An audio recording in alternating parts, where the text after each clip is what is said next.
lei come politico, mi dica cosa prevede che possa succedere il 5 marzo? Allora, Il giorno dopo le elezioni, certo, spieghiamolo. mi sono fatto una scorta, così come può fare chiunque, andando a vedere quelli che sono i sondaggi politici. Diciamo che si vede più o meno un triplo pareggio, dove si va più o meno tutti quanti a stare su quella mezza vigogna che non vuol dire niente.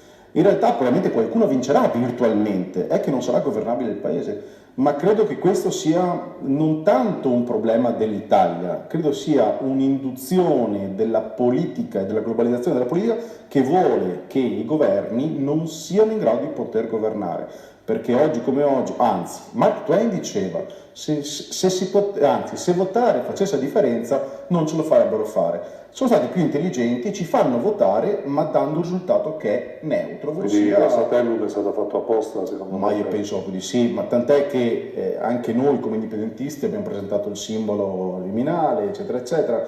All'ultimo abbiamo deciso di non partecipare a queste elezioni, perché obiettivamente sarebbe stata una presa in giro. Al 99,9% periodico possiamo dire che ci sarà un governo tecnico, plausibilmente, probabilmente si dovrà tornare alle elezioni entro la fine del 2018 e i primi del 2019, ma se rimane questa legge elettorale sarà un ulteriore nulla di fatto, così come è successo in Spagna, così come è successo anche in Germania, perché tutti dicono la Merkel, in realtà anche in Germania hanno lo stesso identico problema, hanno un governo basato su delle logiche e dei compromessi che non sono la vera possibilità di poter governare un paese, perché oggi per governare un paese bisognerebbe avere delle maggioranze stabili, ben determinate.